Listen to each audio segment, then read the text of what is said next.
So I'm going to do roll call right quick. If somebody's here, just sound off. So Brookside. Arlen Volkema, yes. Good morning. Kansas City. Leo here. Cripple Creek. Can you guys hear me online? Yes. Thank you. No one from Cripple Creek? Custer County. Oh, sorry. This is Becky from Cripple Creek. Thanks, Becky. Lucas up with Lucas. Custer County Online. Thank you, sir. El Paso County. Victoria. It's here. She's on there, right? I see her name on there. Fair Play. Ray Douglas. Somebody from Fair Play. Florence. Steve. Mayor Florence. Thank you, sir. Fremont County, I'm here. Park Center, or Park County. Saw him on there. Nick. Lucas or Nick, one of them's on there. Nick. Rama. Silver Cliff. Buck. Dollar County. I'm here, sir. Rick. Victor. Westcliff. And transit representative. We have a commissioner on today too. I saw Hannah on there. Hannah's on there. I'm here. Good morning. Good morning. All right, is there anybody else on there from one of the coal towns or anywhere? Looks like town of Alma is on. Alma's on? Cool. All right. Welcome, everybody.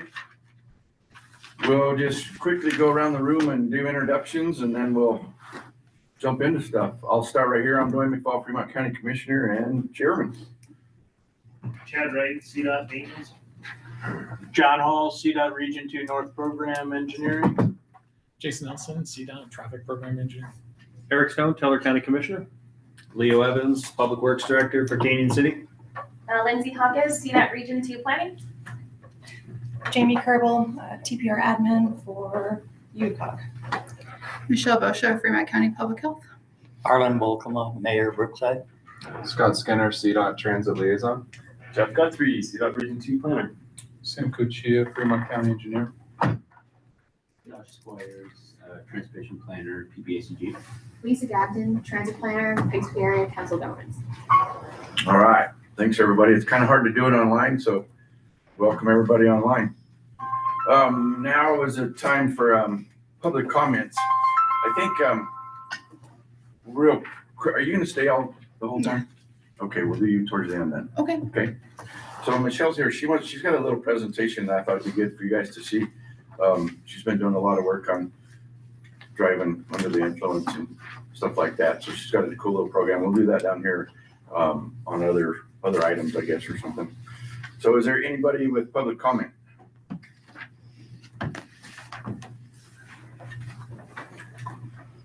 Seeing none. Approval of the minutes from the last meeting. Well, thanks, Leo, for running that. I was out of town, so appreciate that.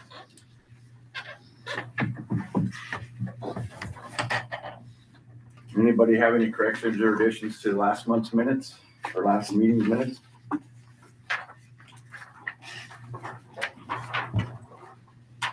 Need a motion for approval.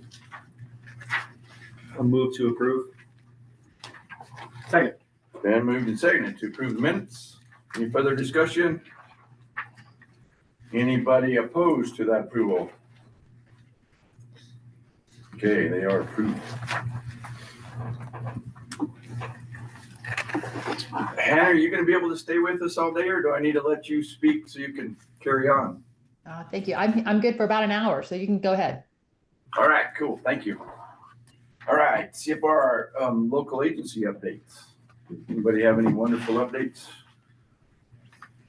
Eric? Is this the general news or transportation? Yeah, transportation. Transportation. Actually, probably John will cover it when when they do project updates, but we're sailing along. Leo, anything?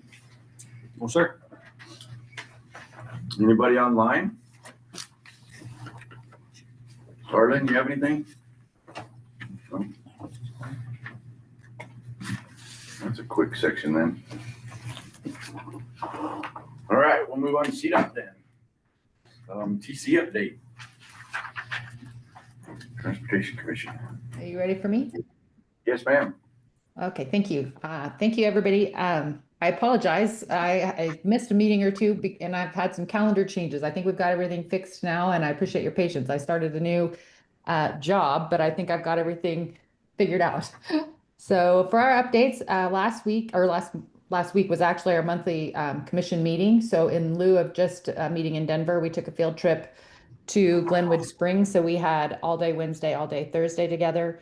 We all met at headquarters and traveled to Union Station. From there, went to Glenwood Springs via the Amtrak Zephyr. It was a good way, an opportunity for all of us to experience the train. You know, there's a lot of emphasis about transit via train. So we had a lot of good conversations along the way. It took about 6 hours. So for me personally, we have several new commissioners on the commission, and it was really good to get some FaceTime with each of them.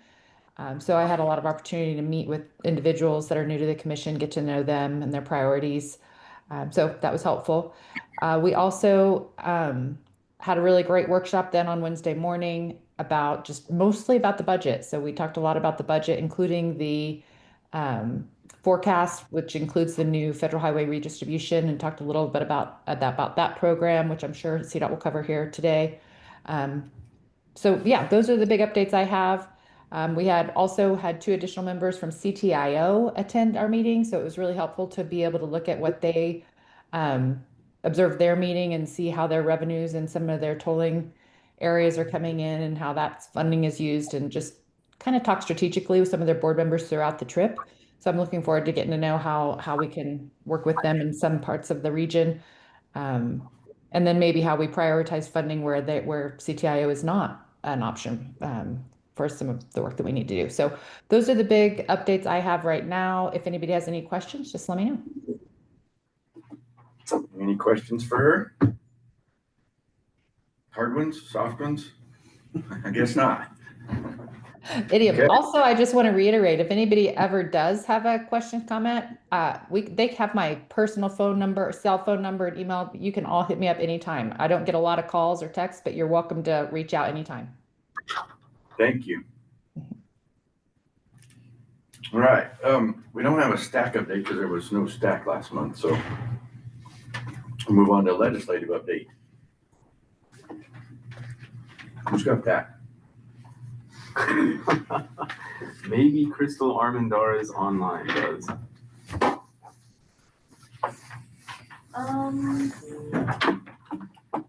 Looks like that person is unfortunately out sick today, and Emily, and Crystal, are you gonna forward that information over for the legislative updates? Yes. Can you hear me okay? Yeah, good morning. Okay, perfect. Hi, good morning, everyone. Crystal Armendariz. I'm with the Office of Policy and Government Relations. Yes, unfortunately, Emily is out ill today, but when she's back in the office, I'll get that information. I don't know if there's too much of an update, but again, that's her realm, not mine. So there might be more information that she is aware of that I am not. So happy to pass that along. And sorry I wasn't able to provide at least a brief bit of information, but thank you. Okay, thanks. Planning updates. First, RPP FY 27-29. That's you. Okay. Are you gonna present the table? Yeah, it's hard to see. Okay. The bottom line is we're recommending to realign some of the RPP funding 27 to 29, just to be more in line with the 10-year project updates we approved at the last central fundraise meeting. So, but before I talk about that, I'll say we're adding one other important project though. So we've heard it discussed here, the frontage roads in Canyon City. So we're going to be supporting our maintenance we're going to be plussing up the Central Front Range allocation with $650,000 of RPP 27 in order to allow the frontage roads in US 50 there in Canyon City to get, well, a specific area, Reynolds to Dozier on the north side, to get paved out. I don't think that's planned for the spring, right? Or are we trying to get it done? November. Yeah, okay. Weather and temperature. So, Well, I appreciate what you've done on so far. You made a huge difference on those road spots down there. Thank you. Yeah, thanks for that. so approval, that's a big part of the reason why we're asking this action item right now, kind of a quick turnaround so that we can get that money budgeted and available to our maintenance forces so they can have at least the potential of getting it done here before the end of the year. That's basically resurfacing that section, Milling.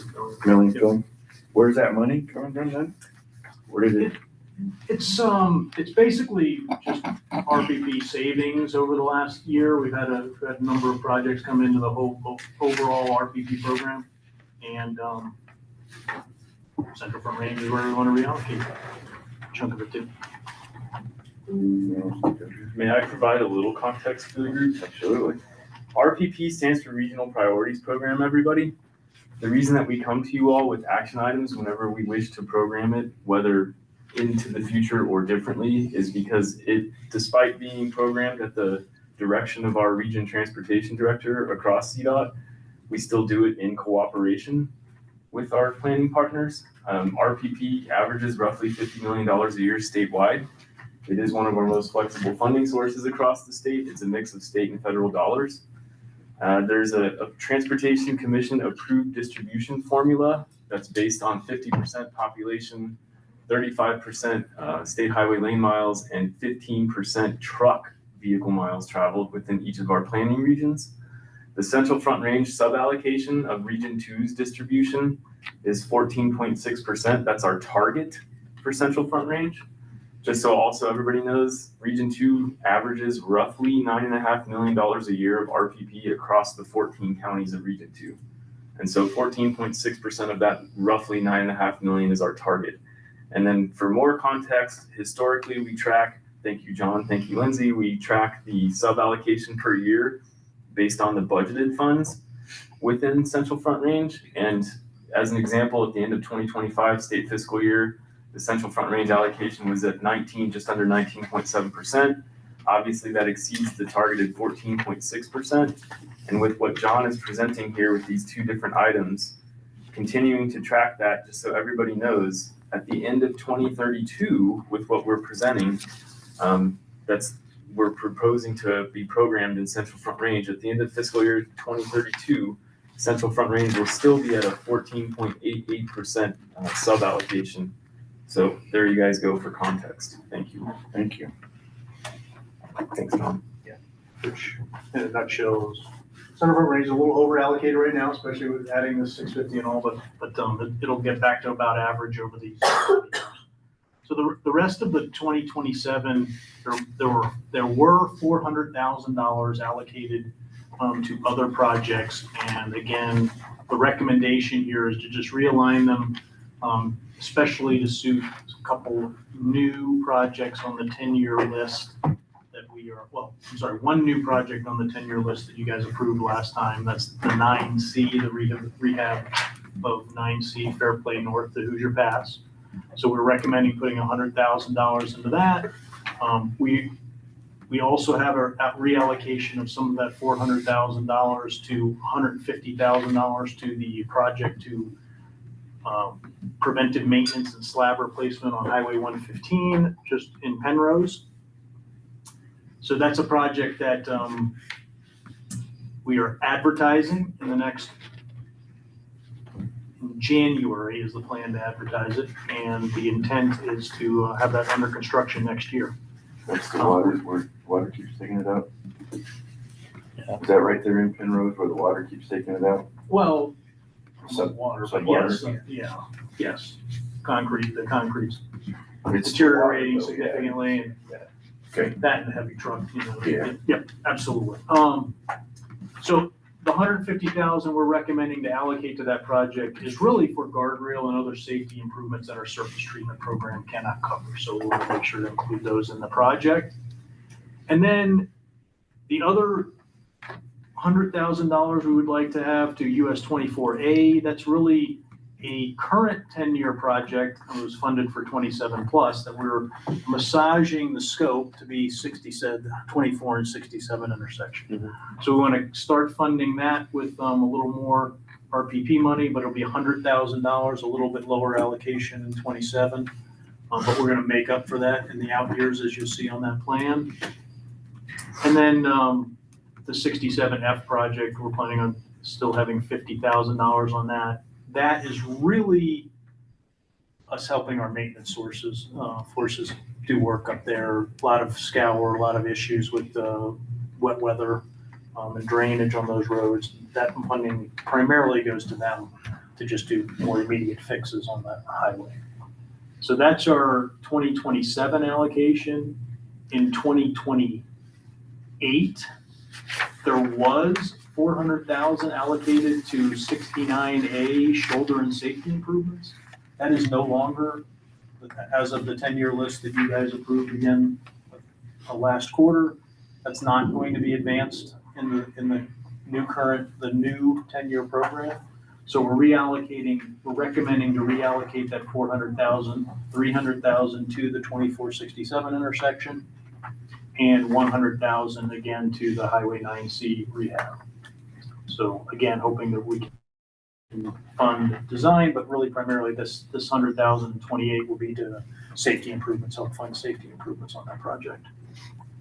And potentially geotechnical improvements, the foundation road, the subgrade. And in 2029, the change is to recommend taking the $1 million from the Canyon City 115 project, and I'll give you a little advance to the next agenda item, but that project again is being bumped back as of the 10-year program that was approved last quarter. So it's a 31 plus project. So we want to keep that $1 million in that project for sure, but we want to slide that to 30 and 31. So it's in line with when the 10-year funding would come.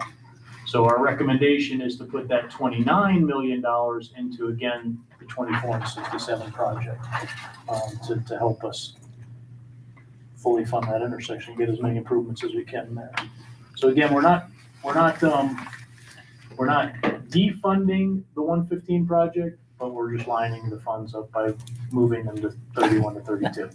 And that's the 115 from here to Florence? Yes. The whole widening and Yeah, safety. the shoulder one, yeah. Yeah, we are designing that and we do have $3.5 million of 10-year money that's in the current 26. So we're really trying to get the ball going on that and be ready potentially to go early, but just in the fiscal environment we have right now, it's a 31 to 36 project though. Okay, any questions, comments? You went online?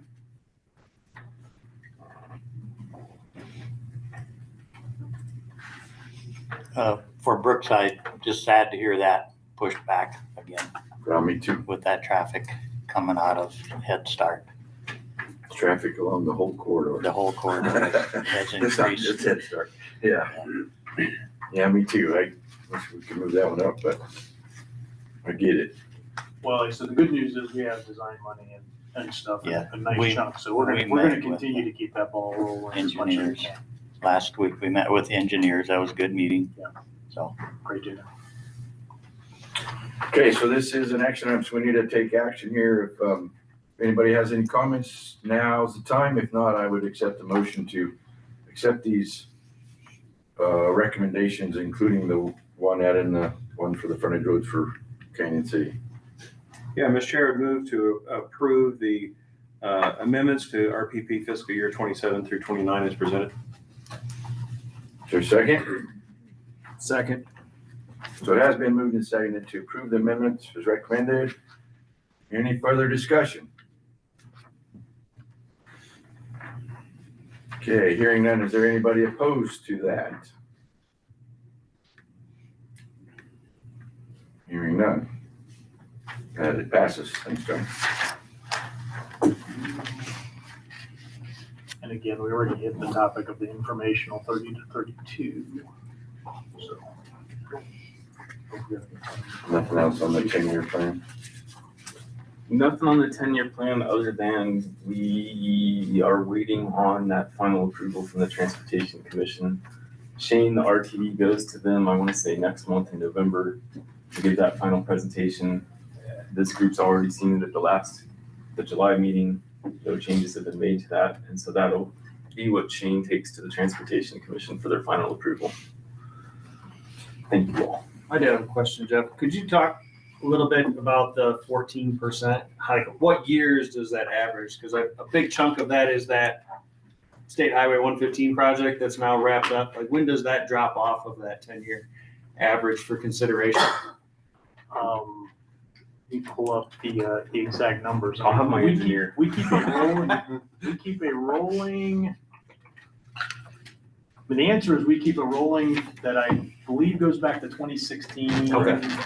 I'll pull it up and get you the 2017 maybe. It might be 16. On our spreadsheet, 2016. And so Leo, just quickly to answer you, because I already have it pulled up, at the end of fiscal year 25, the Central Front Range had budgeted RPP funds of 19.69% of the Region 2 total distribution. And that's that roughly $9.5 million a year that Region 2 gets allocated from the Transportation Commission. And then going forward, to completely nerd out on these numbers, 26, 17.3%, 27, 17.5%. So it's staying like this. And then again, based on this sheet that you're looking at and looking at what we wish to program into Central Front Range all the way out to fiscal year 32, the rightmost green column, and you'll see not much listed in there, if anything. Nonetheless, because as John indicated earlier, Central Front Range had been over allocated from that targeted 14.6 distribution.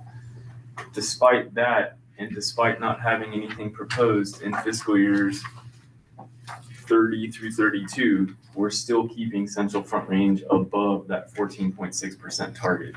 And with what John has just presented to the group, and then with the blanks in 30, 31, and 32, nonetheless, at the end of 32, Central Front Range still sits at 14.88%. The only thing I would just say, it's not blanks in 31 and 32, right? We're putting the $1 million in the 115 project. There you go. Yeah. Thank you. No, I was just curious because you look at that holistic picture, that's like 20 million in those early years, and then not a lot for the rest of it. So I didn't know how that average gets calculated and when that drops off, so to say, in that 14% calculation. So I guess it just finished, so it's probably quite a while before it drops off. And I can show them, but about a year ago, I kind of updated the spreadsheets to make sure that I really was accounting for everything that's been populated since 2016. In other words, they weren't treating us fairly back in the day. Now they're making up for it. Some animals are more evil than others.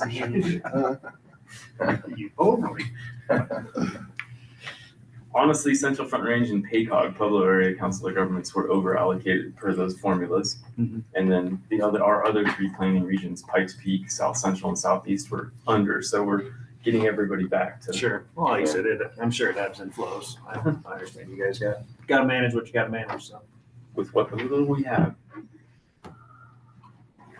All right. Anything else on the planning? Anybody? Yes, sir. Okay, we'll move on to CDOT updates. Recorders. I have no idea who's online. Kathleen?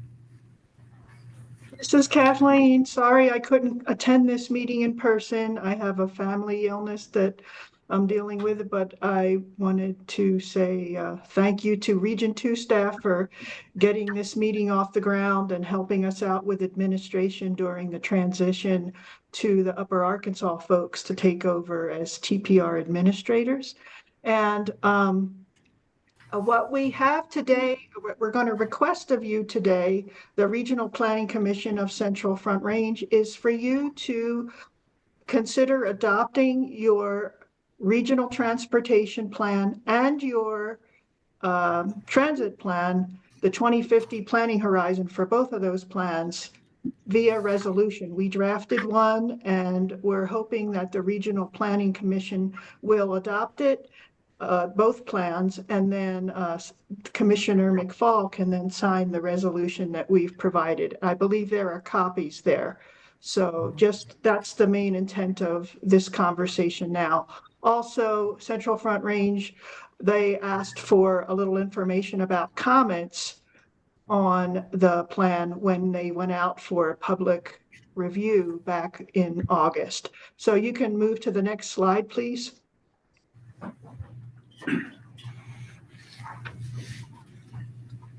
So this is just saying that we want your help getting the plans adopted today. So you can move on to the next slide. So the plans we're talking about today are 3 separate documents, but together they make up the priorities for your area for transportation for the 2050 planning horizon. The first one is the Central Front Range 2050 Regional Transportation Plan. The second document is your transit plan, if you want to say it in an easier term, but the formal name of your transit plan is the Public Transit and Human Services Transportation Plan. And then finally, an appendix that includes both transit and other highway projects that are priorities for your area.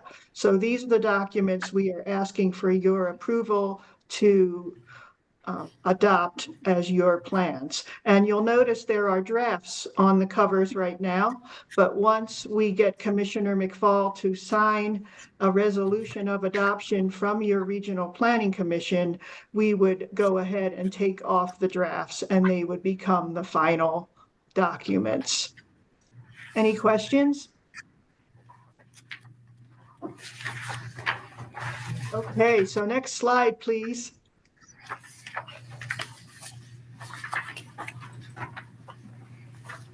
So in terms of public comments that we received on the 2050 Regional Transportation Plan, that's the highway portion of things, we did get comments internally from Region 2 staff, and our team at HQ also made some edits. They were pretty much technical and editorial comments, and we addressed them internally. Then we made the plans available for the month of August in 2025, and although the statewide transportation plan did receive some comments in the same time period, there were no specific public comments received on the Central Front Range 2050 Regional Transportation Plan. Most of our comments we got from you at TPR meetings. So that is the status of comments for the 2050 Regional Transportation Plan. Any questions on that? No, Kathleen, I do have another correction though. Oh, you do? Okay. I do. Under that one on page 12 where it talks about airports, Okay. the Fremont County Airport is in Yes. Penrose, not Canyon City. Whoops. Okay, so Penrose, we just have to change the address or reference. Okay, I'll make Yeah. sure that's addressed. Thank you for calling that out. Okay, so we did discuss the public comments on the RTP. The next thing I wanted to cover, if you could go to the next slide, is some telephone town hall highlights that we did get. You had your telephone town hall for TC District 9 on April 29th. And that included El Paso, Fremont, Park, and Teller counties. Custer County was actually covered under the District 10 meeting, but these were some of the highlights. And once again, some of the comments that we got were more focused from Colorado Springs folks because they are part of El Paso County. But these are the ones that we got in terms of more rural areas for your area. And these are the comments we got related to the goal areas for your plan. First of all, for Fix Our Roads, they wanted more increase in routine maintenance and paving efforts. We all know that CDOT is working hard to try and get the pavement conditions better across the state and also on the interstates. We also heard in terms of Fix Our Roads to coordinate with event organizers and explore temporary and policy solutions to reduce traffic congestion during major events. That was a comment received. In terms of advancing transportation safety, we know we need to do our best to enhance work zone safety protocols and signage. And then also, we want to make sure we promote proper vehicle maintenance and roadworthiness to minimize safety risks. That may be something like making sure the public is aware when it would be advisable to put chains on your tires, and then just make sure the roads are as passable as they can be. We work hard to try and do that during the winter season and all throughout the year. And then sustainably increase transportation choice. That was provide accessible and user-friendly public transit facilities that go beyond just ADA compliance to meet real-world needs. So we can always work to do more to increase connections and also frequency of service. But of course, funding challenges often preclude us from doing that. And then also the other comment received was integrate transit planning with bike infrastructure to improve multimodal access and connectivity. So those are the things we heard at the District 9 telephone town hall. There are more details and comments in an Appendix A of the 2050 statewide plan if anyone cares to delve into other comments received. But these are the main essence of what we heard at the telephone town hall on April 29th. Any questions on this? Yeah, Kathleen, this is Dwayne again. I just have a suggestion on that. I was on that phone call, and over 90% of those were all downtown Colorado Springs questions. Is there any way to have a town hall next time or in the future where it is just the rural counties versus including El Paso County? Because there was very few asked from the rural areas. That's a very good point. And what we can do is I can make mention of that to the planning staff at HQ and just see if that's a possibility in the future. Because as I also mentioned, and you just mentioned now, the Colorado Springs folks were represented on that call. So it did tend to focus more on urban issues versus rural issues. But I'll definitely check into it. Yeah, I understand their problems, but they weren't pertinent to most of us. I mean, it was Briar Great and Academy, and heck, I didn't even know places they were talking about, but they were on Colorado Springs. And I don't know that people in rural could even get through because of those people were on there, because there was only a certain amount of time. Right. And get No. you back to it. No, I hear you. So I'll definitely raise that issue, and hopefully for next telephone town hall series that we would make sure there's a little better representation of the Central Front Range specifically. Thank you. All right. So any other thoughts on telephone town halls? Okay, well, let's move to the next slide. So I'm going to pass this off to Emily, who works in DTR and was a contributor to the development of the transit plan for the 2050 planning horizon at CDOT. Emily? Hey, everyone. Sorry if you can hear my dog in the background. He's barking, but yeah, I just wanted to talk a little bit about the transit plan and the comments that we got from everyone. Pretty similar to the transportation plan. A lot of the comments that we got were from the TPR, and I want to thank everyone for the comments that we did get. We got some we got some comments from transit agencies about fixing ridership numbers that were listed on there, and so we're really grateful that we had everyone looking at those, because it's just really helpful to get those comments. And then we also got some kind of minor comments on just adjusting the format of the plan just to make sure that it's easier to read, making sure that it's more accessible, and updating the language. But other than that, those are the major comments that we had.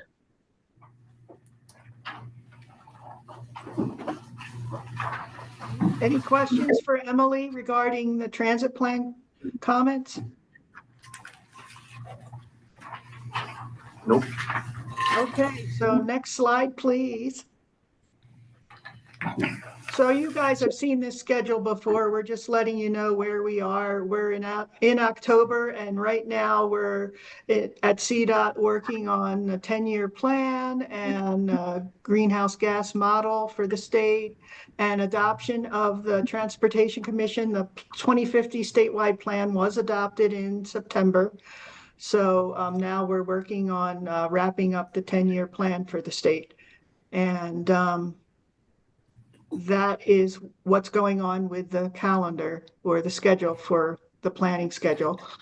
Any questions on the schedule? Nope. Okay, next slide, please. So I believe you guys may have copies of this resolution that we drafted. And the idea is that we have a vote today of the Regional Planning Commission members for the Central Front Range. And then if you agree to that and adopt the plan, and we'll make that one fix related to the airports on page 12 that Commissioner McFall brought up. But other than that, we would have you consider voting for adopting the 2050 Regional Transportation Plan and the Transit Plan. Both plans are in this resolution, and we hope that's what you'd like to do. So Commissioner McFall, if you want to call for a vote or anything like that, that would be the next steps for the meeting right now. Okay, thanks, Kathleen. I want to ask Victoria, she had a concern. Victoria, are you there? Yes, I'm here, but no, I don't have a concern. Okay. You starting trouble, Dwayne? No, just referring to an email that I got. Well, that's Okay. pretty much it. The next slide is just questions and answers. And if you just want to take action or if you don't, it's up to you guys. But that's what we recommend, is that you formally adopt and approve your 2050 transportation plans, both the regional transportation plan and the transit plan. Anyone have any questions? Yes, I have one. Discussions? Yes, sir. I feel like it was the April meeting in El Paso County. We spent a lot of time going through the 2 project lists and prioritizing those. I didn't get a chance to double check. Does the appendix B and the project list and the plan reflect those discussions from April? Yes, It they does. do. Okay, perfect. Thank you. Anything else?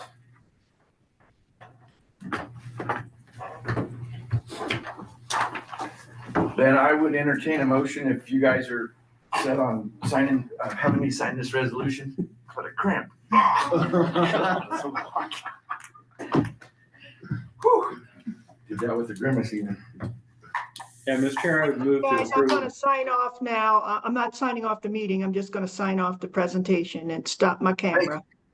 Thanks, Kathleen. Thank you. Commissioner Stone. Yeah, Mr. Chair, I would move to approve the 2050 Regional Transportation Plan and the 2050 Public Transit and Human Service Transportation Plan resolution as presented. Want to hear a second? I'll second that. Okay, so it has been moved and second to allow me to sign the resolution for the transportation plan, regional transportation plan and the transit plan. Any further discussion? That is the 2050 plans. Hearing no discussion, is there anyone opposed to that?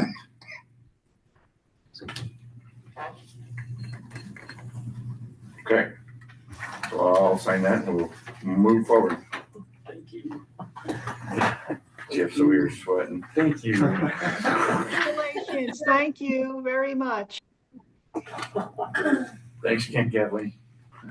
Thank you, Kathleen. Thank you, Kathleen. I told Eric to put some more suspense on it. He just spit it right out. I like getting business done. Have to work on that. CDOT project updates. All right, the three active projects, we have 24, US 285D near Bailey resurfacing, 24 west of Woodland Park resurfacing, includes a little stub of 67 right there on Woodland Park, and 67D reconstruction within Woodland Park, just north of 24. The first two of those projects, two resurfacing projects, are basically completed. I just got word that pretty much all the paving is done. There's going to be still a little bit more, I think, on 67, but both projects are looking very solid to be 100% complete before winter, or at most maybe some striping or something like that. They're striping same day. Yeah. It's pretty amazing. I think they'll get it done. Thanks for the optimism. I love it. Yeah. I'd love to get these closed out because that way we can reuse the money in other future projects. The 67 project there in Woodland Park, the widening Kelly to County Road or County. Anyways, that project obviously is, as I've talked to Commissioner Stone about, is not as well advanced. Certainly ran into a lot of troubles with the storm installation and the weather. They are working hard to get that in a place that it's well sealed up for the winter, and this access is open back up for the winter as well. So a little more to come on that, but that will definitely continue into the spring for full completion of that project. And then just a note on here, I do have near completion, that 9 and 285 project, though, that is effectively all wrapped up. There's technically some ITS elements to just get double, triple checked on with CDOT headquarters and stuff, but so that's wrapping up as well. Other projects of interest that I have on this memo, and then I'm going to beg some forgiveness from you all. I made a mess of this second part of this memo. But other projects of interest, the 8 Mile project. Obviously, we're looking for a back brief on the second failed grant attempt, but I'm told third grant applications are the charm. So, and that is the intent, just to. I think that would fit every check that they had in their funding studies instead of. It sure does seem something like it. fixed. But we're definitely pursuing the third, gonna pursue a third one here this winter when the NOFO information comes out. So that 8 Mile Hill Safety Improvements Project is, we're hoping to get under construction in 2027. And then here's where I need to start my apology tour. The next 3 projects shouldn't be under long-term projects, and I made a mess of the dates. So US 24 east of Peyton through Callahan, passing lane project. My sentence is correct about planned construction in 2026, and that is under ad. So obviously, I'm not planning on advertising a project that's for 2026 construction until October 2026. There's October 2025 advertisement that is under ad. The next project on the list is the same blundering error I apologize for, but Colorado 69 Hillside to Texas Creek there in Fremont County is under ad as well. Both of those projects should have bid openings on November 6th. So looking forward to hopefully getting good bids on that. And the third project, again, that I mentioned a little bit earlier, because you guys really appreciate allowed approval of $150,000 of RPP money to support some of the guardrail improvements, safety improvements, but that Penrose concrete pavement rehabilitation project will advertise in January of 2026 or 2026 construction. So again, apologies for the typos. Longer term projects are the 115 Canyon City through Florence, the 10-year project, combined resurfacing, shoulder and safety improvements. As we already talked about, obviously that continuing to advance design and looking forward to, maybe some opportunities in the future to advance that back more closer to the original timeline. And then 67B, 120A, right here in this area here around the Penrose area. And then US 50A, Penrose to the Pueblo County line, rural paving projects. All the US 50A is the one that is going to be the quickest to get off the docket. We are planning that one to be under construction in 2027. So the other two, 67B and 120A, are little 31 to 36 10-year projects right now. So unless some future year surface treatment money can be put to them, they're gonna be a little further out. So in reference to that 120 project, I know CDOT's aware of it, but our portion of the old 120 that goes east of, 120 comes up and makes a turn back to 50. And our section, that bridge is out. We have no intention of fixing that bridge unless we get some money, because the resident that lives there is happy as hell because there's no traffic coming through, but it's very, very seldom used other than a shortcut, because they can still take 120 to 50. They just lose, I don't know, what is it, 5 miles probably. But we don't have the money to fix that bridge for one, but unless CDOT deems that bridge is necessary, we're just gonna let it set for a while. It's on the bottom of our list of bridges, just so you know. I think you're probably aware of that. Hopefully you were.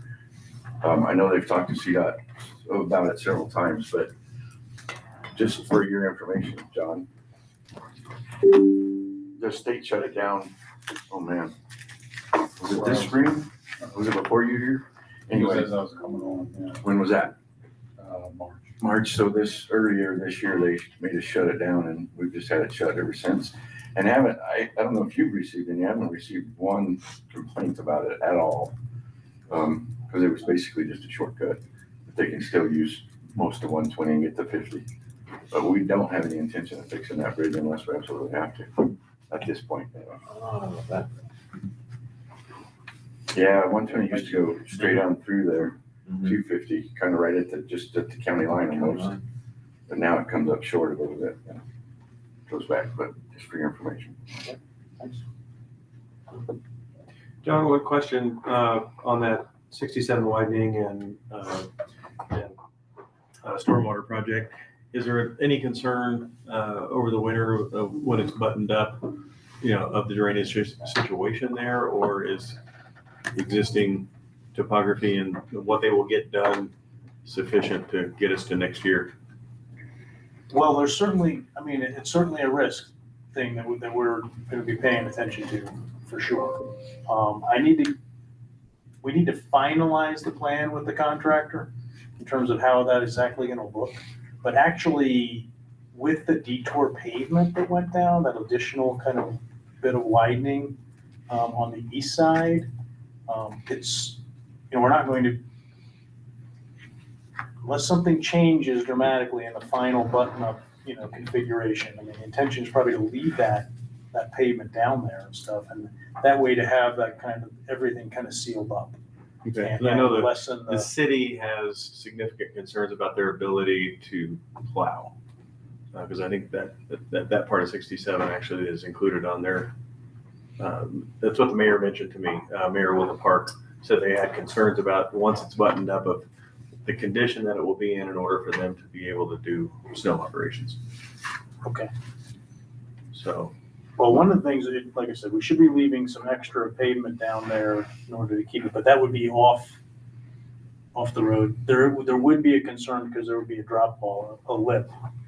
That shouldn't be in the paved area. That should be basically where you can throw snow off to the east side. And okay, yeah, I don't know if their concern is coming off the city road onto 67 or vice versa or what, yeah. But it was mentioned to me, and since Woodland Park is officially outside this DPR, they're not here at this meeting, but it was mentioned to me last week by the mayor of Woodland Park that they were just concerned about equipment and other hazards going through the winter season. The biggest thing would be the grade difference there where there is a lip. I don't think that should affect any of the intersections or anything, and it shouldn't be anywhere that is being plowed. Right. Everything should be able to move off, but I'll check into that. Yeah. And find out a little more detail. I'm sure it's these I'm transition areas as they're coming off onto state, off city onto state. I'm waiting on my staff to schedule a meeting with them to really partnering meeting and stuff to really lock down the actual final plan and have some of those final coordinations, but that's a very good point. Absolutely. Thanks. Hey, anything else there, John? That's all I have. Thank you. Have any transit updates? I have some transit updates. So first of all, FTA is still chugging away, so they're doing reimbursements and everything. The shutdown hasn't affected them as of yet, so we're doing good there. The Federal Transit Agency.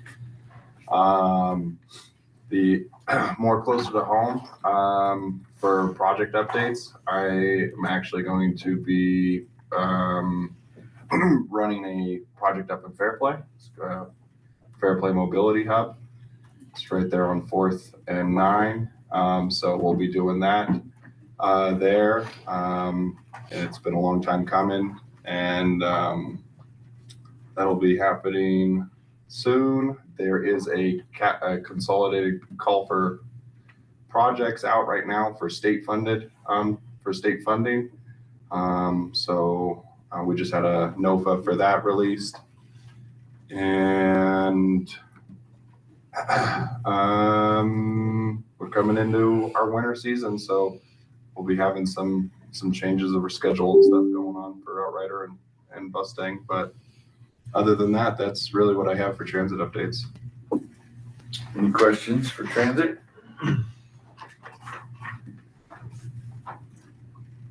Okay, maintenance. All right, we've been dealing with a lot of rockfall mitigation this summer.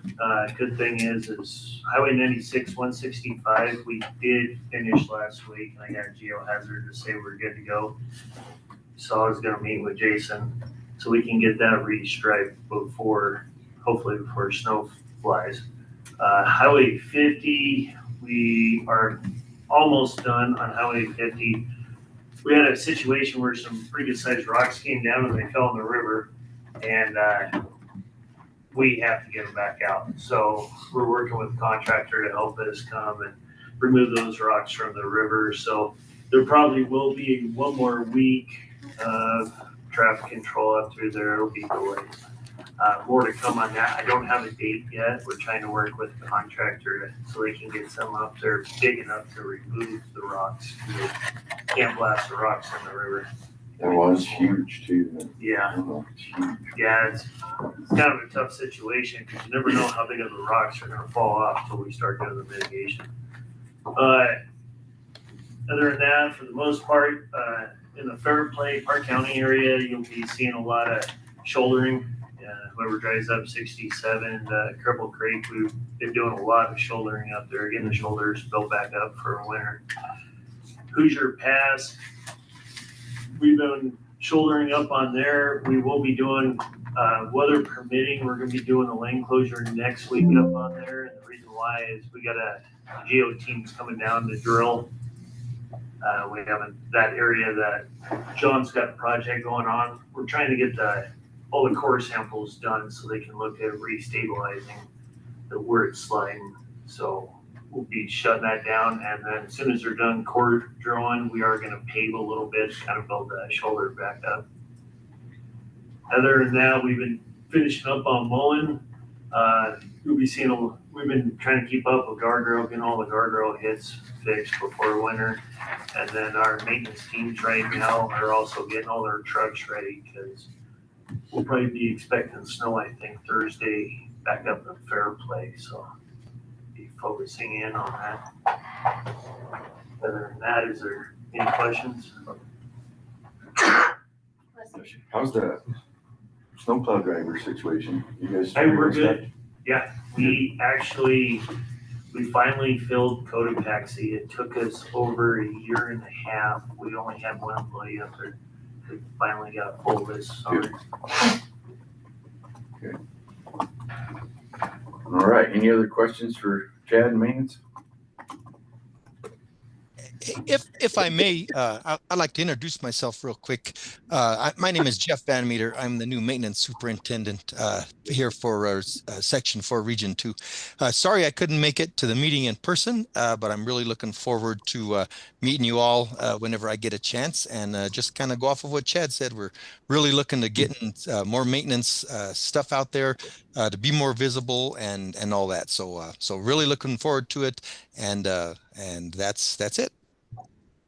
All right, thank you. Mr. Chair. Sure. Lachelle Davis is online with the local agency updates, if you'd like to hear those. Lachelle. Good morning. I just wanted to touch base real quick, local agency projects. You all have the list included in your packet, so I won't go through each one. But we're closing out a good handful of these, so that's good. Everybody's moving forward.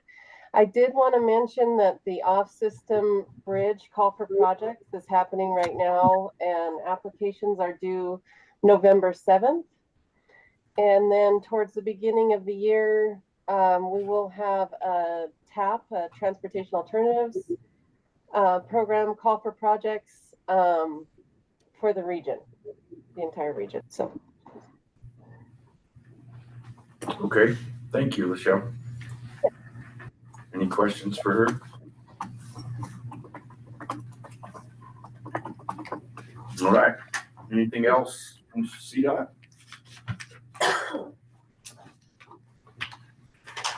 So we'll jump into other items. We'll let Michelle give her little presentation. I see, and she's got it queued up over there. I also have copies of the life copy. And then I have swag for you guys.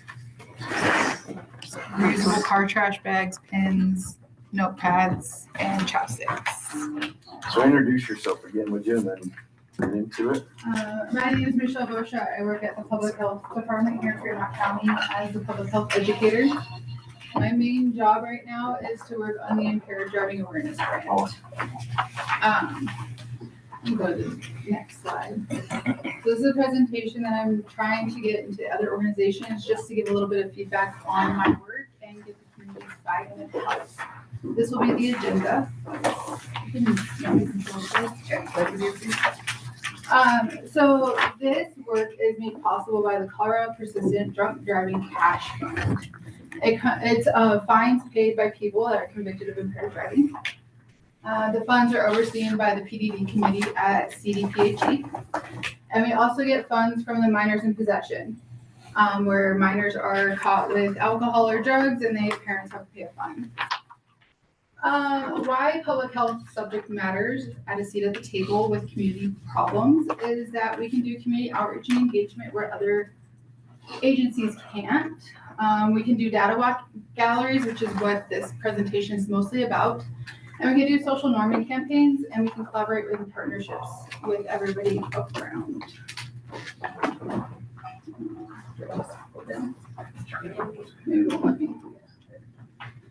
So what is public health? Most people, when they hear public health, they think of hospitals or clinics, but public health is really about prevention and community outreach and well-being. Our role is to improve and protect population health by reducing risks and increasing protective factors. That means we work together with other agencies addressing social factors that influence health using data to guide our actions. To do this, we need the community's help to help guide how our grant is actually doing and what our grant does. So we're going to talk about some frameworks that we have. I'm just going to go through them briefly. This is one of them. It's a strategic prevention framework, and this is a step-by-step approach that helps us make sure our strategies are working and thoughtful and effective. We start by assessing, and then we build our capacity. We build a plan, we implement, and then we reevaluate. The reevaluation process goes through the whole system, like through the whole grant. That way, if we're not doing something we need to, we can turn around and re-gear our grant that way. And that's what this data walk actually did for my grant. The next one is the social ecological model. This one talks about the individual. So we each fall in these places. The individual is the knowledge, the attitude, the skills, and the behavior. This is just us, our characters, our beliefs, our attitudes. The interpersonal is our friends, family, and social network. This could be schools, it could be anyone you interact with. Institution is where you're actually going to school, your organizations, your workplace. Parents' workplace actually affects their use, attitudes, and beliefs in their everyday life. Their community, our cities, our neighborhood, our resources, and our social norms. And then policy, which is our federal, state, and local legislation. The trans theoretical model, this is how people go, like what people go through. It guides prevention work, or the state of change model. It helps us understand how people move through change, starting from recognizing there's a problem, all the way through them fixing that problem and their maintenance of that problem. Because once you fix it, it doesn't mean it goes away. You still have to work on maintaining that solution that you came up with. This is our favorite one when it comes to prevention work. It's the positive youth development. We try to focus a lot of our prevention on youth because that's the age group where we can change their mindset. Adults normally are set in their mindset at that point. They do what they do. They've been doing it for years. It's harder to change them. But youth, it's a little easier. So for this, when we talk about this prevention, it's impossible not to focus on our youth. It is about helping young people build the skills and connections they need to thrive. It's a strength-based approach that focuses on confidence, character, connection, caring. We've learned that if someone has a support system in their life, they're most likely not to go do those bad behaviors. And we focus on, instead of focusing only on risk, we work to create opportunities for youth to make positive choices and become leaders in prevention. The last one is upstream, midstream, and downstream prevention. So when we talk about prevention, there's not just prevention. There's three different things. Upstream, midstream, and downstream. But upstream means stopping problems before they start. So when we talk about that, there's this river. So if you have something here, are we going to stop people from falling in the river before it happens?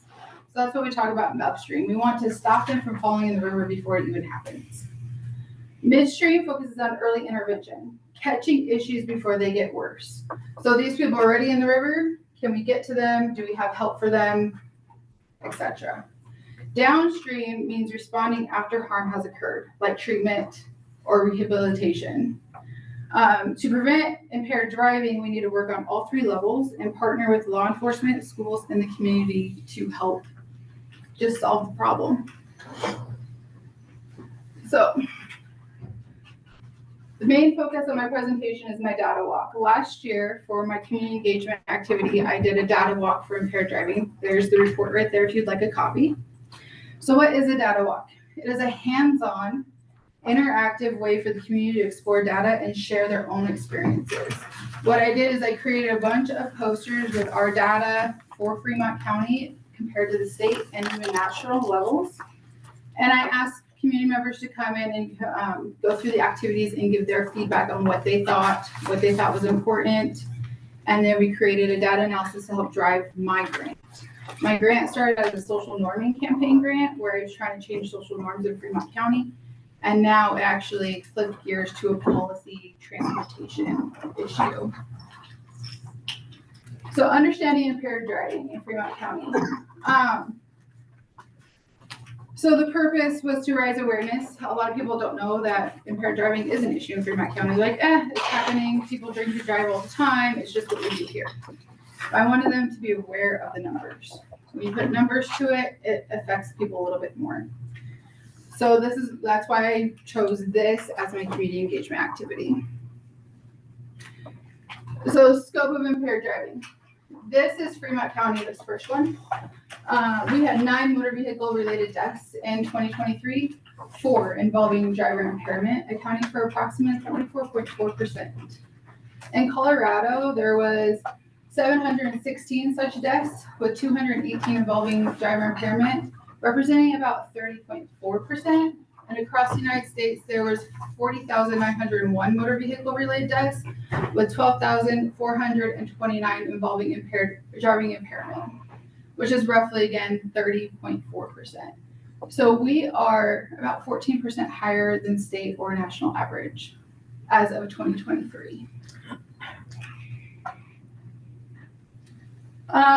Together Insight, I did different things. I did a traffic light activity, a bean voting, brainstorming while story sharing, timeline of influence, and cause and effect web. This is the cause and effect web. We wanted to know what the county factors, the individual factors, and the social cultural factors were, and how they all interconnected. This was the traffic light activity. What I did was I took a traffic light and I had people put on there if they have a safe plan to get home after they drink, if they weren't sure or they did not. We had a pretty good turnout. 85.7% of people said they had a safe plan to get home after they're out drinking and partying. State Patrol and driving related crashes was in 2019 to 2024. We had 165 in Fremont County alone, where Delta had 131 and Montrose had 116. And according to the Colorado Department of Transportation, when this was made back in November of 2024, 1 in 3 fatal crashes in Colorado involved an impaired driver. Again, I have to make sure you make it back when I made these posters. That might have changed. So the bean count was 6 strategies. We did focus groups for year 1 of my grant, and these were the 6 strategies that focus group gave us. Of the 6, the top one was change parking regulations on Main Street here in Canyon City, because people would rather take the chance of driving home impaired and maybe getting pulled over and getting a DUI than leave their car parked on Main Street and getting it towed or a ticket. And transportation solutions was the second one, because we don't really have transportation options here in Fremont County, so they wanted us to work on that. Incentives to not drive impaired. What that meant was like give gift cards to or vouchers or some sort of incentive for people not to drive drunk. Awareness strategies, law enforcement, deterrence, and then develop a community action board, which we are developing a DUI task force for Fremont County. If you'd like to be involved with that, let me know. This is the map of Main Street that people were concerned about. And some of the quotes were allow overnight parking in designated areas downtown. Change parking regulations downtown. That was a huge one that was popped up multiple times in the posters. Community themes on transportation alternatives. They emphasize a need for more accessible, affordable, or convenient transportation options. Apparently we have one cab company in Fremont County, and it's not always available to come pick you up. Riding share services, designated driver programs, or community carpools were highlighted as potential solutions as well. Some of the quotes were taxi vouchers funded by the DUI fees, lack of readily available alternative transportation options, and then Fremont County needs a transportation system. Community themes, youth education, and norm change. One of the quotes was, start young, normalize being sober. They also said more Alive at 20 or Alive 25 program, which we don't really do. Prevention work does not do scare tactics, so we can't really use that program with our grants. So they wanted age-appropriate, evidence-based curriculum that address the risks and consequences, skill development to resist peer pressure, make safe choices, and normalize sobriety as a positive lifestyle, and then change the social norms surrounding alcohol and drug use. And individual risk factors and support. Participants recognize that underlying issues such as mental health challenges, substance abuse disorders, and lack of social support can significantly increase an individual's risk of impaired driving. And they also emphasize accessibility and affordable mental health services, substance abuse treatment programs, and community-based service networks. And then recognize individuals' need in providing adequate support system critical to preventing impaired driving at its roots. And some of them were provincial, some of the quotes were personal circumstances, trauma leading to alcohol abuse as means of coping. And then discuss why do people drink? What is the pain or emptiness that's causing it? And these are just some of the personal stories. One of my main posters was, have you or someone you know been affected by a drunk driver, impaired driver? Do you mind sharing your story? And these are just some of the stories. We've learned if you add stories to data, it makes a bigger impact on people in general, because then they have a story, not just numbers. I don't want to read those. If you, I'll just give you a moment to read them. They've got the handouts too, though. One's online, don't I guess? But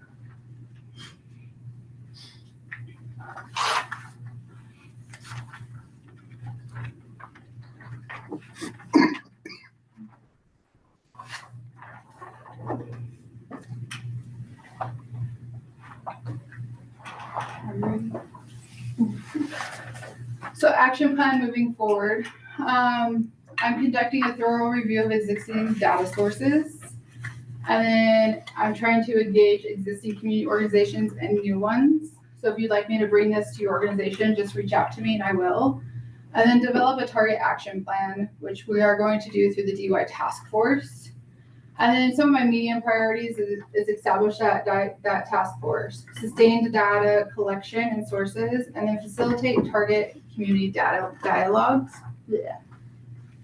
And then ensuring long-term impact. One of our goals is sustainability. So if the money goes away, how can we sustain this information and this work in our community without that funding source?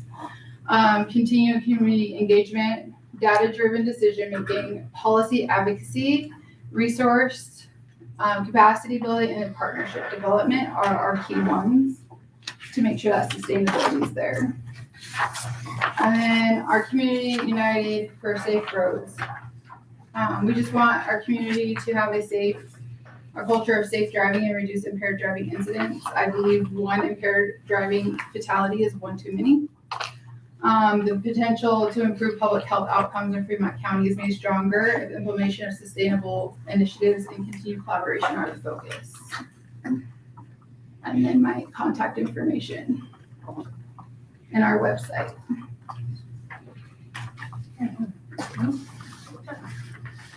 I shortened it. Do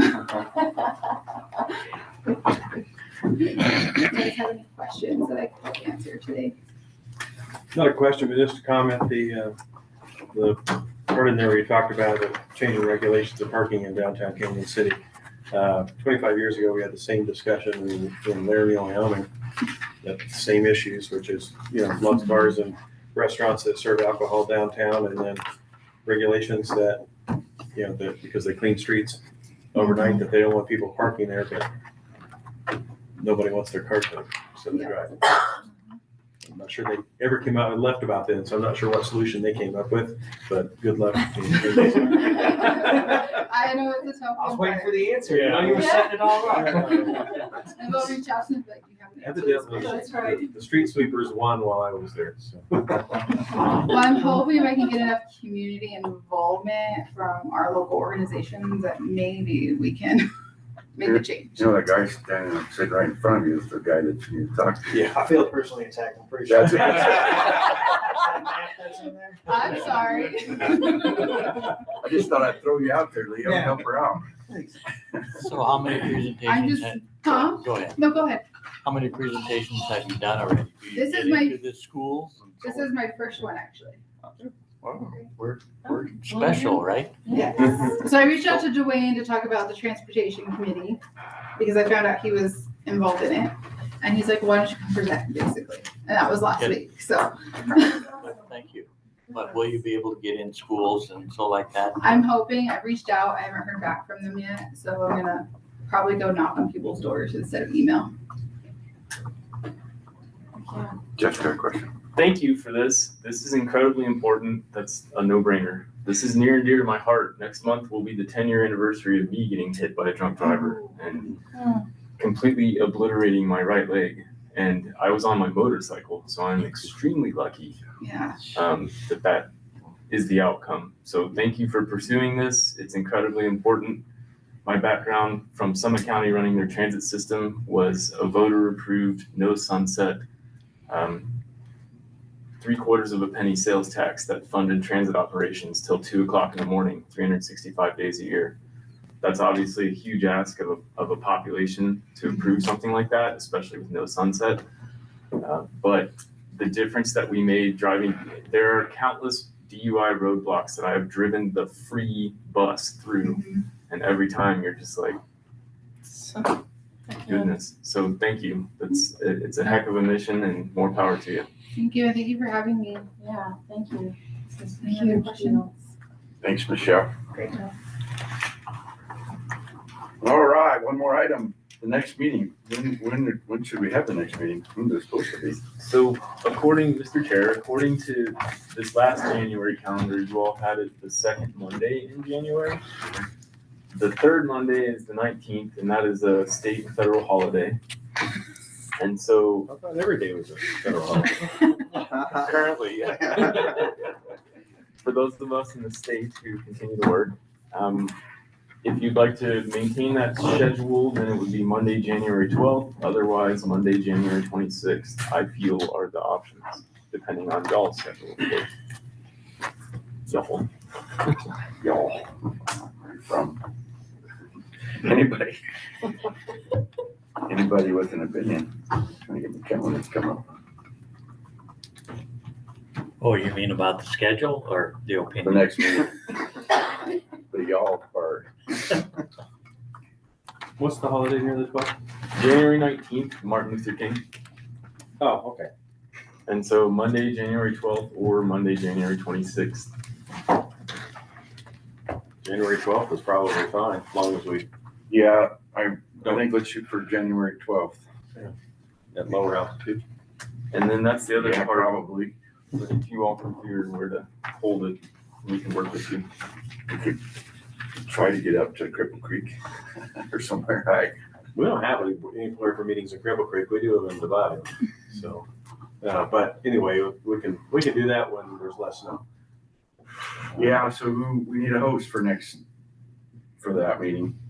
Anyone willing? Brookside would be willing to host Brookside. community center. Sounds great. Tentatively figure on that, 10 a.m. is normal.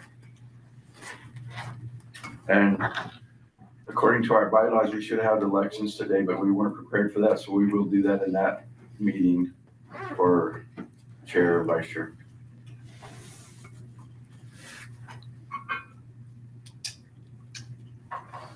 Anybody have anything else for the good of the order?